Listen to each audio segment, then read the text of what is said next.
Hi everyone, Tim here. Welcome to the channel.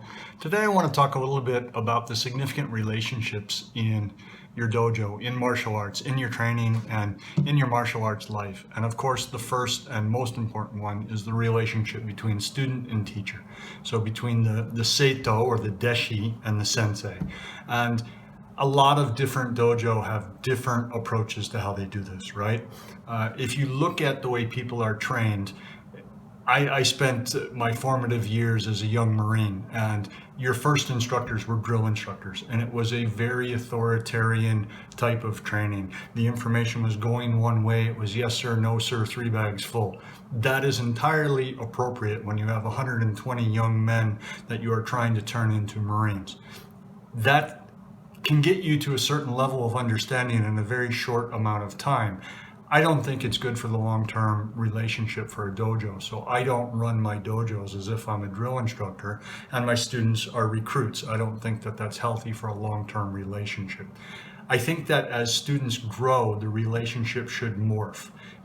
In the beginning, yes, the teacher is providing all of the information. And yes, it is very much authoritative, giving the information out. Stand here, do this kata, do these many reps, turn your fist this way, providing that feedback. But over time, as that kernel of knowledge builds, it's like a snowball. It continues to get bigger and bigger. The relationship becomes one more of a high school graduate and then a college student, a college graduate, and a postgraduate student, and even somebody working towards their doctorate with a mentor in a doctoral program. That's where the relationship becomes really interesting, where you can get the most out of it. And I would encourage any instructors out there to try to build the relationships on that continuum as well.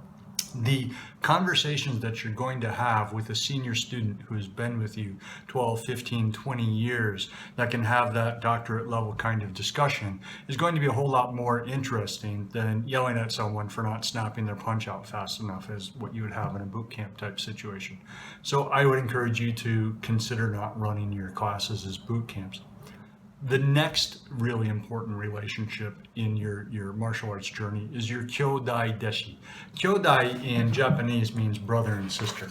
So if we look at the kanji here, we have Kyodai Deshi, right?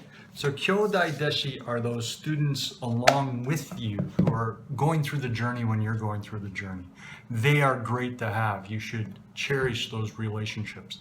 When you come to the dojo and you go to train, you're not always going to be as excited as you could be.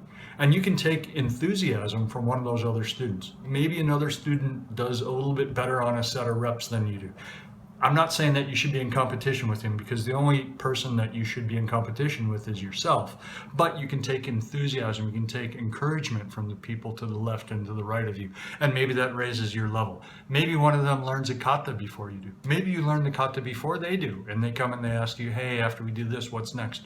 A great way to learn something is to run through it and show somebody something, that thing. So it's a great thing to be able to have Kyodai Deshi that are on the path with you, helping you grow and experience it. I've had a number of great Kyodai Deshi out there. I name them in my book, not all of them, because it would have been impossible to name them all. But those that were most significant in terms of time and impact, I call them out. And there's a reason why they take pages in that. I am a better martial artist because of the people with whom I have trained. I submit that they're probably better for training with all of the rest of us as well. It was a group effort, and we're all better for it. So if you haven't hugged your Kyodai Deshi today, maybe you should. I appreciate you coming by the channel. If you like this kind of content, it's usually in the discussions area. We have other topics in the crossover series between karate and aikido. We have a karate section, we have a kobudo section. Not everything is for everyone, but I think that there's something for everyone that's in here. So please have a look. Appreciate you coming by.